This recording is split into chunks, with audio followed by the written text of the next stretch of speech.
नाजरीन आदाब, मुंसिफ टीम में आपका खैर मकदम है। आप देख रहे हैं आंध्रा तेलंगाना न्यूज़। सबसे पहले नजर डालते हैं हेडलाइंस पर। आज मुल्क भर में मनाया जा रहा है गुड फ्राइडे। दोनों तेलुगु रियासतों के वज़राए आला ने यसु मसीह की कुर्बानियों को किया याद।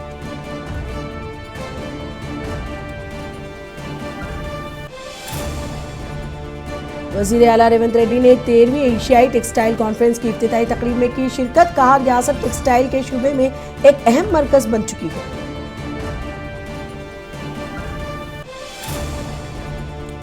तेलंगाना के नायब वज़ीर आला भट्टी विक्रमार्का ने पुडुचेरी में कांग्रेस उम्मीदवारों के हक में चलाई इंतखाबी मुहिम। कहा, तरक्की कांग्रेस के जरिए ही मुमकिन।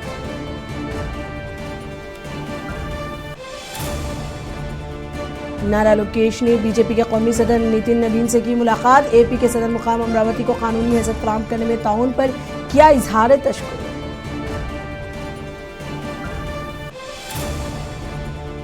आंध्र प्रदेश के मार्कापुरम जिले में पेश आया सड़क हादसा, एक शख्स की हुई मौत।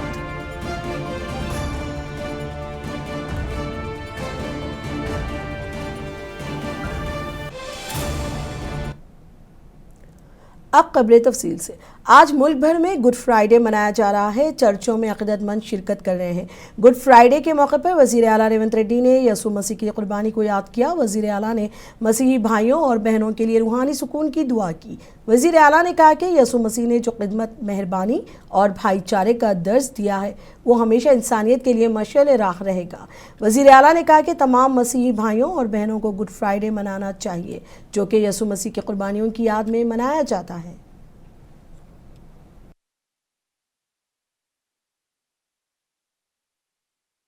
ईसाइयों के सबसे मुक़द्दस दिन गुड फ्राइडे के मौके पर आंध्र प्रदेश के वज़ीर आला चंद्रबाबू नायडू ने यसु मसीह की कुर्बानियों को याद किया। वज़ीर आला ने कहा कि यसु ने इंसानियत के गुनाहों की तलाफ़ी के लिए अपनी जान कुर्बान की। यसु मसीह की तालीमात, जिन्होंने इंसानियत को मोहब्बत, कुर्बानी का तारुफ कराया, उनका पैगाम हमारे लिए एक मिसाल होना चाहिए।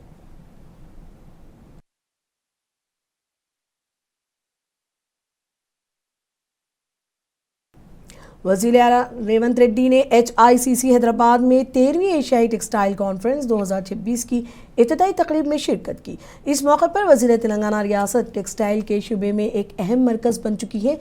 यहाँ की सनत में आलमी मेयार की तरक्की हो रही है। इस तकरीब में रियासती वज़रा और दीगर ने शिरकत की।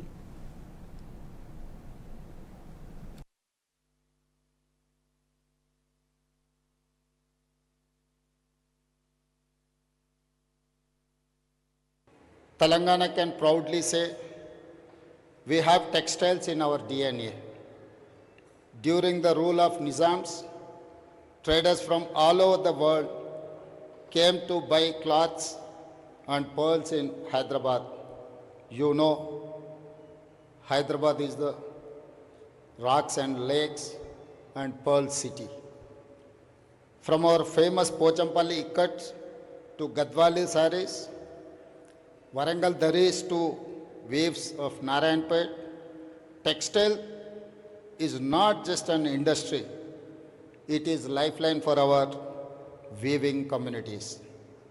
There are historic reasons why Telangana is a leader in textile.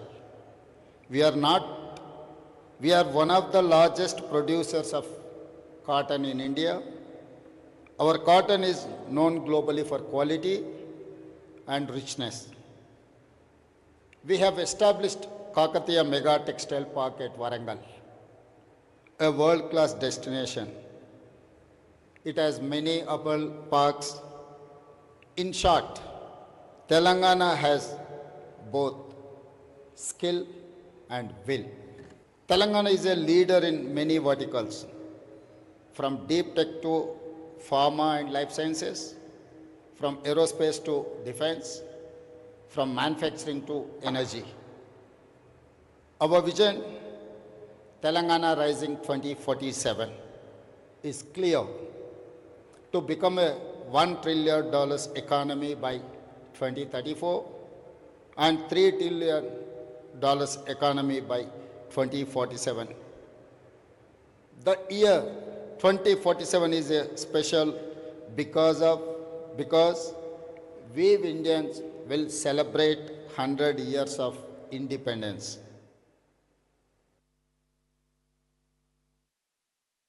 वज़ीर आला रेवंत रेड्डी ने भारत फ्यूचर सिटी का दौरा किया। इस मौके पर वज़ीर आला ने फ्यूचर सिटी डेवलपमेंट अथॉरिटी के दफ्तर और भारत फ्यूचर सिटी में ज़ेरे तामीर यंग इंडिया स्किल्स यूनिवर्सिटी के इमारती कॉम्प्लेक्स की तामीर के पेशरफ्त का जायज़ा लिया। इस मौके पर वज़ीर आला ने इमारत के तामीराती कामों के साथ इलाके के डिज़ाइन का मुआयना किया और ओहदेदारों को ज़रूरी हिदायत दी और कामों की तेज़ करने की हिदायत दी। इस मौके पर chief secretary Rama Krishna Rao, young India skills university के वाइस चांसलर सुब्बा राव और दीगर ओहदेदार मौजूद थे।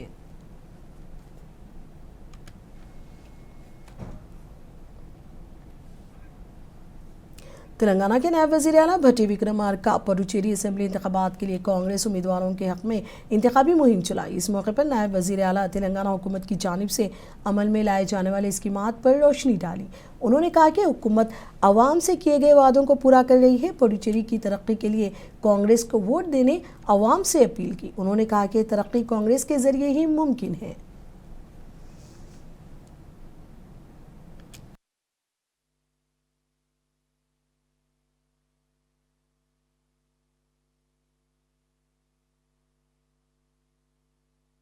And given the guarantees that if the Congress comes to power, we will implement some guarantees.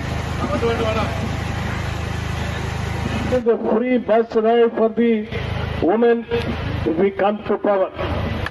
And today in Telangana, as we have promised, we are implementing in Telangana a free bus ride for all the women.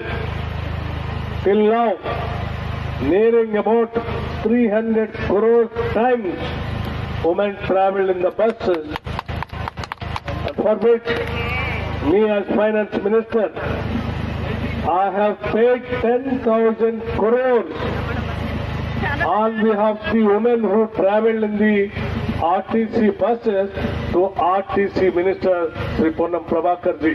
We will give free power up to 200 units to the poor and middle class families, for which now we are implementing in Telangana. Nearing about 52 lakh families are getting benefited in 200 units free power. We promised that we will give free power to agriculture pump set, and now present Congress government is giving 29 lakh farmers and 29 lakh pump sets. They are getting free power from the Congress government. On behalf of the farmers, this year budget the Congress government has earmarked 14,000 crores to pay to the electricity department on behalf of the 29 lakh farmers. We will give 5 rights free of cost to all the ration card holders. Maharashtra के नायब वज़ीर आला एकनाथ शिंदे तिरुमला के वेंकटेश्वरा मंदिर में खुसूसी पूजा की। इस मौके पर मंदिर के पुजारियों ने उनका इस्तकबाल किया और रिवायती एजाज़ात से नवाजा।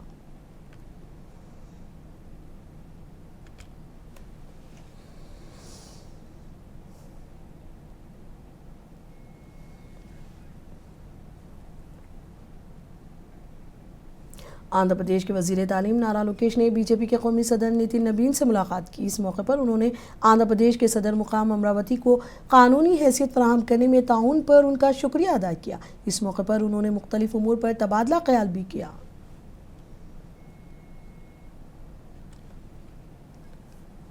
लोकसभा और राज्यसभा में आंध्र प्रदेश के सदर मुकाम अमरावती के बिल मंजूरी दिए जाने पर कोप्पम में तेलुगु देशम पार्टी के कायदीन ने जश्न मनाया। इस मौके पर प्रसन्ना तिरुपति गंगा मंदिर में खुसूसी दुआएं की गई। मखलूत हुकूमत के कायदीन ने कोप्पम RTC बस स्टैंड से NTR सर्कल तक एक रैली निकाली। इस मौके पर डॉक्टर सुरेश बाबू और APSRTC के वाइस चेयरमैन मनी रत्नम और दीगर मौजूद थे।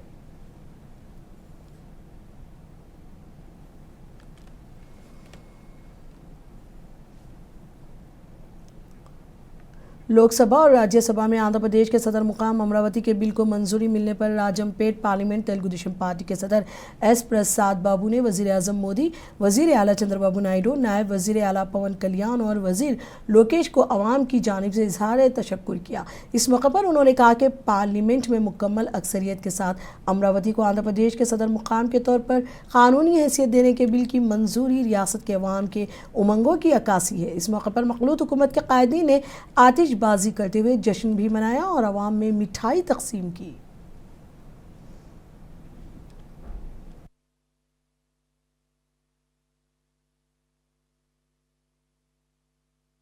పార్లమెంట్ సభ్యులకు శాసనసభ్యులకు ముఖ్యంగా దీనికి ఎంతో సహకరించిన మన ప్రధానమంత్రి నరేంద్ర మోడీ గారికి, మన రాష్ట్ర ముఖ్యమంత్రి నారా చంద్రబాబు నాయుడు గారికి, ఉప ముఖ్యమంత్రి పవన్ కళ్యాణ్ గారికి, మన యువ నాయకులు లోకేష్ బాబు గారికి రాష్ట్ర ప్రజల తరపున ధన్యవాదాలు తెలుపుకుంటూ ఈరోజు కార్యకర్తలందరూ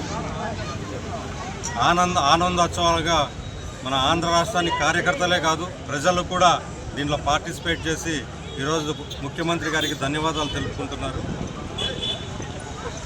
2014 నుంచి అమరావతి నిర్మాణానికి ఎంతో కష్టపడి నిర్మాణ దశలో ఉన్న అమరావతిని 2019లో వచ్చిన వైసీపీ నాయకులు ఆపేసి రాష్ట్రాన్ని అధోగతి పాలు చేసి ఈ సమయానికల్లా దేశంలోనే అత్యుత్తమ రాజధానిగా ఉండాల్సిన అమరావతిని ఈ స్థితికి తీసుకొచ్చిన వైఎస్ఆర్సీపీ పార్టీ నాయకులు నిజంగా ఈరోజు మళ్ళీ నిన్న ప్రెస్ మీట్ పెట్టి వైసీపీ నాయకులు రాష్ట్ర మాజీ ముఖ్యమంత్రి శ్రీ జగన్మోహన్ రెడ్డి గారు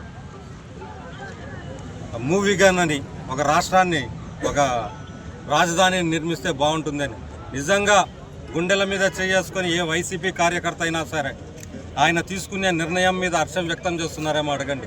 వాళ్ళే షాక్ అయిపోయారు జగన్మోహన్ రెడ్డి గారి నిర్ణయాన్ని చూసి। అలాంటి పరిస్థితిలో ఈరోజు వైసీపీ పార్టీ అమరావతిని మార్చిన దానికే రాష్ట్ర ప్రజలు ఇంత కూడా ఆలోచించకుండా 2024లో వైసీపీ పార్టీని పక్కన పెట్టారు। 154 స్థానాలున్న వైసీపీ 11 స్థానాలకు పడిపోయింది। ముఖ్య కారణం రాష్ట్రాన్ని రాజధానిని మారుస్తామని చెప్పి ఎక్కడా ఒక ఇటుక పెట్టకుండా, ఎక్కడా అభివృద్ధి చేయకుండా, గ్రామాల్లో కానీ పట్టణాల్లో కానీ అభివృద్ధి అనే పదమే లేకుండా आंध्र प्रदेश के सदर मुकाम अमरावती को पार्लियामेंट में कानूनी हैसियत दिए जाने पर कड़पा ज़िले के प्रोदुटूर में तेलुगु देशम पार्टी कायदीन ने जश्न मनाया। ये प्रोग्राम टीडीपी के रियासती सेक्रेटरी नंदियाला कोंडा रेड्डी की क़यादत में मुनक़िद किया गया। इस मौके पर गांधी रोड पर एक केक भी काटा गया। इस प्रोग्राम में वीएस मुख्तार और दीगर ने शिरकत की।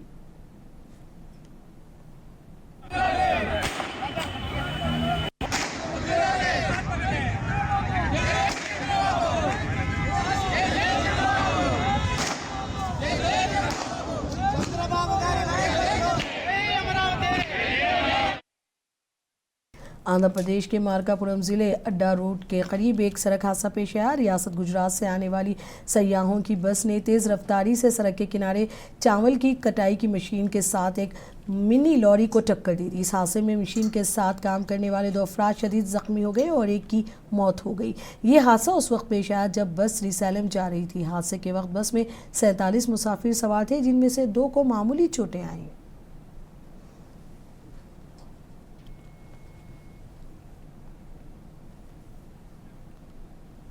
मगरबी बंगाल बीजेपी के लीडर दिलीप घोष ने कहा कि टीएमसी को असेंबली इंतखाबात में शिकस्त का खौफ लाहिक हो चुका है, जिसकी वजह से वो मुख्तलिफ मुकामात पर तशद्दुद का सहारा ले रहे हैं। उन्होंने कहा कि ऐसे वाक़यात भी पेश आए हैं जहां इलेक्शन कमीशन के अफसरान को घेराव किया गया और उन्हें सियाह झंडे दिखाए गए, जो कि रियासत में कानून व नज़म की सूरत हाल पर संगीन सवालात खड़े करता है। उन्होंने कहा कि टीएमसी गुंडागर्दी के जरिए इंतखाबात जीतने की कोशिश कर रही है। टीएमसी का हारने का डर जितना सता रहा है, उतना हिंसक होकर वो लोग सब जगह लोगों को घेरने का प्रयास कर रहे हैं।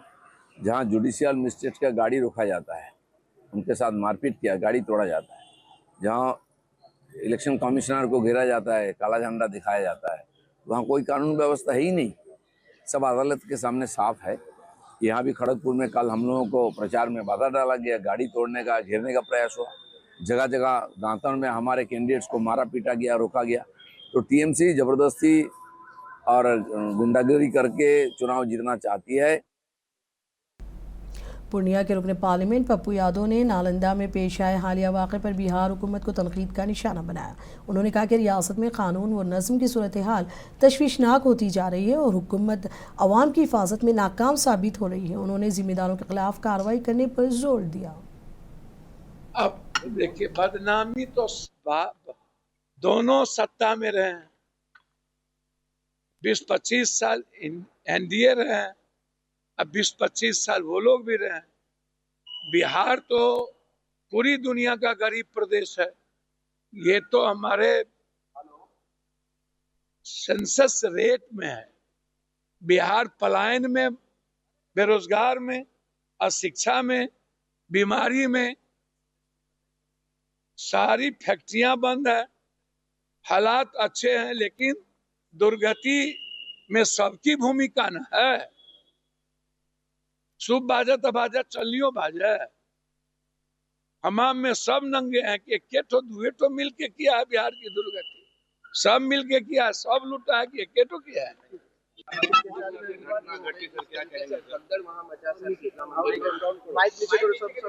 देखिए, हम तो जा रहे हैं नालंदा बच्ची के सवाल पे। मेरे लिए वो महत्वपूर्ण है। मौत तो घटना घटित हो गई और अव्यवस्था तो समाज मंदिर व्यवस्थापक दोनों दोषी होते हैं। हर चीजों में तो हम सरकार नाम की तो कोई चीज है नहीं। कहाँ क्या हो रहा है सरकार को मतलब नहीं है।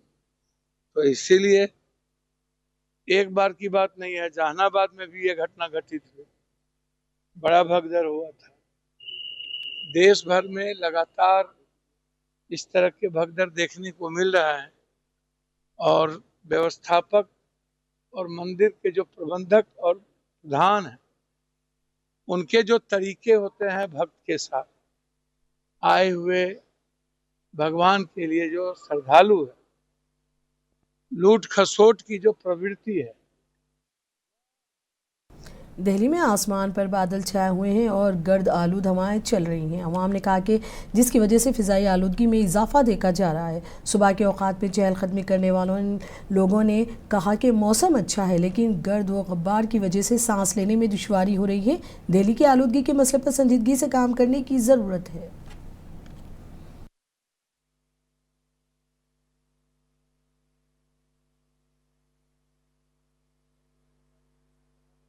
मौसम भी आजकल मतलब सरकार की तरह सरप्राइज देता ही आ रहा है। हर रोज कुछ नया नया रहता है। जैसे कल धूप थी, आज अचानक से एकदम बादल हो गए और मिट्टी भी बहुत आ रही है। शायद राजस्थान या उधर पाकिस्तान की तरफ से मिट्टी आ रही होगी तेज हवा के साथ में। तो हर रोज मौसम के सरप्राइज मिलते ही जा रहे हैं। हो सकता है ग्लोबल वार्मिंग के ही कारण हो, ये उनमें से भी एक कारण ये हो सकता है। बहुत बढ़िया, साइकिलिंग के लिए बहुत अच्छा है। ऐसा मौसम रोज रहे तो हम लोग तो रोज के क्या 50-100 किलोमीटर ऐसे ही निकाल लेंगे। जी, पिछले 2 दिन पहले ही मैं लंदन से आया था यहाँ पे, तो बड़ी गर्मी महसूस हुई मेरे को, क्योंकि वहाँ मौसम थोड़ा ठंडा ही रहता है।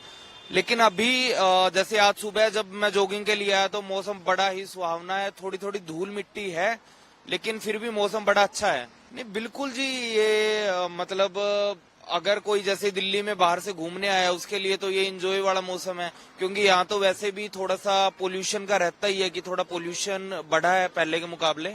लेकिन कुल मिला के गर्मी से राहत मिलना एक अपने आप में एक अच्छा संकेत है दिल्ली के लिए। और मुझे लगता है कि आने वाले 1-2 दिन अगर ऐसा मौसम रहता है तो और भी लोग आएंगे यहाँ घूमने। आज एकदम चिल वाइब हो गई है। कल बिल्कुल बहुत ज्यादा धूप थी, बहुत ज्यादा गर्मी थी। सुबह भी मतलब आंधी चली, डस्टी था, बट अभी लेकिन अच्छा लग रहा है। अभी तो चिल विंड है बिल्कुल।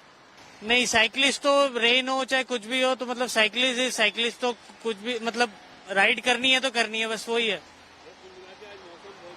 हाँ जी, वेदर बिल्कुल अच्छा हो रहा है, मतलब राइडिंग वेदर है, मतलब विंड है बट ठीक है, राइडिंग है, रनिंग के लिए बहुत बढ़िया है, वॉकिंग के लिए बहुत बढ़िया वेदर है अभी, और साइकिलिंग के लिए तो है ही। खैर always better weather, cyclist for all.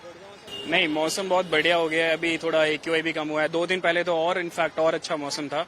अभी हम गुड़गांव साइड से राइड करके आ रहे हैं। गुड़गांव साइड तो काफी धूल उड़ रही थी, बट अभी सेंट्रल दिल्ली में आए हैं और राउंड हमने 45-50 किलोमीटर किया है, तो अभी धूल बहुत कम है यहाँ पे तो, और वेदर सही में बहुत अभी अच्छा हो रहा है बहुत। नहीं, सेंट्रल दिल्ली में तो नहीं है, इतना तो नहीं पता चला मेरे को कि हम आउटर दिल्ली में जैसे गुड़गांव साइड और जहाँ पे कंस्ट्रक्शन वगैरह ज्यादा होता है वहाँ पे है। दिल्ली में तो सेंट्रल दिल्ली में क्योंकि पेड़ वगैरह ज्यादा है, पौधे ज्यादा हैं, तो इतना नहीं है अभी यहाँ पे। ईरान, अमेरिका और इसराइल के दरमियान जारी जंग की वजह से मुल्क भर में एलपीजी का बहरान देखा जा रहा है। बिहार के गया में महाजिर मजदूरों ने कहा कि उनको गैस की वजह से परेशानी हो रही है। मुल्क भर में गैस सिलेंडर की किल्लत के पेश नज़र दूसरी रियासतों में काम करने वाले मजदूर अब घरों को लौटने पर मजबूर हैं। गैस सिलेंडर की कमी की वजह से उन्हें रोजी रोटी कमाने में खासी मुश्किलात का सामना करना पड़ रहा है। आइए देखते हैं मजदूरों ने क्या कुछ कहा है।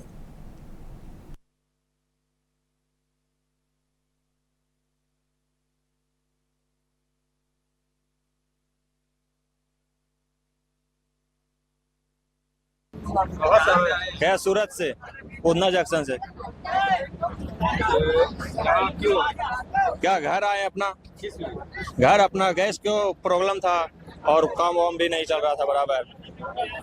गैस नहीं मिल रहा था, एकदम गैस नहीं मिल रहा था, नहीं बराबर खाना नहीं बन रहा था, लकड़ी पे खाना बन रहा था। गैस को लेकर आप लोग कहाँ आ रहे हैं? हम लोग आ रहे हैं उधना स्टेशन से, कड़ोदरा में रहते हैं, ओम एक नंबर। क्या दिक्कतें का सामना कर? जी, दिक्कत यही सबसे ज्यादा है कि मानो गैस नहीं मिल रहा है। हम लोग तो पेमेंट भी सेट नहीं रोकता है फैक्ट्री वाला, 10 को मिल करके हगामा कर देते हैं, पेमेंट भी दे देता है, लेकिन गैस नहीं मिल रहा है तो वो भी बेचारा कोई काम नहीं कर रहा है। बोल हम क्या करें, तू लोग के पैसा कमी है तो बोलो देता हूँ, लेकिन अब गैस नहीं रहने से क्या परेशानियां पड़ी? बहुत परेशानी है। गर्दी उठा करके हम लोग आ जा रहे हैं, बैठने उठने की जगह नहीं, खाने का जगह नहीं, समझे ट्रेन में मिल पाया, इसी वजह से। इसीलिए आप लोग घर हाँ तो क्या करे, घर पे मैंने कोई दिक्कत हम लोग का नहीं है, खाने पीने में सुखी आदमी है। लेकिन कारू यादव दिल्ली से क्या करने गए थे? काम करने गए थे। क्या दिक्कत हुआ कि गया फिर लौटना पड़ा? गैस से प्रॉब्लम हो गया, गैस 450 रुपये हो गया, इसी वजह से वापस आना पड़ा। गैस मिल रहा था कि नहीं मिल रहा? मिल रहा था, बाकी बहुत महंगा मिल रहा था, इसीलिए वापस लौटना पड़ा। कितना रेट बढ़ गया? रेट तो ऐसे 350 रुपये था, कभी कभी कहीं कहीं 450 रुपये था। उसके कारण आपने गया लौट? उसके कारण आप वापस लौट गए। क्या नाम है आपका? कमलेश कुमार। क्या परेशानी उठानी पड़ रही है गैस के लेकर कि आप लोग गए? सर 15 दिन से गैस नहीं मिल रहा है, खाना खाने के लिए तकलीफ हो रहा था, 2-4 दिन होटल में खाए, इसके बाद गैस नहीं मिल रहा था। गाड़ी में बहुत तकलीफ हुआ आने में, जगह नहीं मिल रहा था, जानवर की चीज से हम लोग टांग के आए हैं खाने। जी सर, सूरत से आ रहे हैं। सूरत में क्या करते हैं? कपड़ा मिल में रहता हूँ, साड़ी बनाते हैं। गैस को लेकर वहाँ क्या परेशानियाँ पड़ी? बहुत परेशानी हो रहा है सर, गैस नहीं मिल रहा है। रेट वगैरह भी बढ़ गया था? जी सर, गैस बिल्कुल गैस बंद हो गया था ना, नहीं मिल रहा था। खाना बनाने में दिक्कत? जी, खाना बनाने में दिक्कत हो रहा था, हीटर पे नहीं बन रहा था, सेट के अलावा नहीं था। क्या नाम हुआ? Balchand sir. National book trust पहली बार हफ्ते से देहरादून में 9 रोज़ा बुक फेस्टिवल 2026 का इनेकाद कर रहा है। इस मेगा इवेंट में तकरीबन 150 मुसन्निफ़ीन की शिरकत मुतवक्किल है। मुंतज़मीन के मुताबिक इस मेले का मकसद माशरे को किताबी सकावत से जोड़ना और हिंदुस्तानी इक़्तिदार के निज़ाम को फ़रोग़ देना है।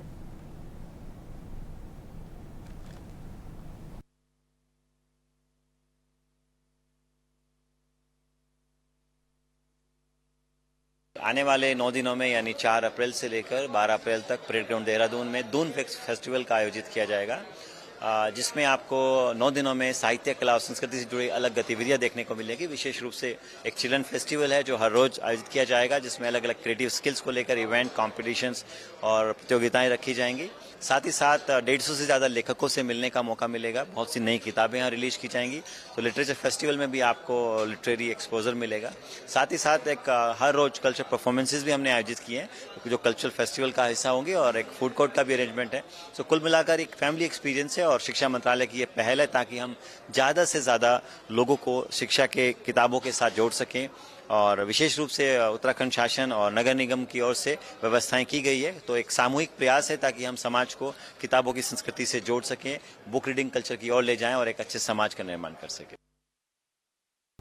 मध्य प्रदेश के बैतूल में एक तेज रफ्तार बोलेरो गाड़ी बेकाबू होकर सड़क के किनारे लॉन में घुस गई। इस हादसे में बोलेरो गाड़ी में सवार 2 नौजवान हलाक और 4 जख्मी हो गए। जख्मियों को इलाज के लिए जिला अस्पताल मुंतकिल कर दिया गया। ये वाक़या बैतूल कोतवाली थाना इलाके के गोठाना इलाके में पेश आया। पुलिस ने इस मामले में केस दर्ज कर लिया और तहकीकात जारी है।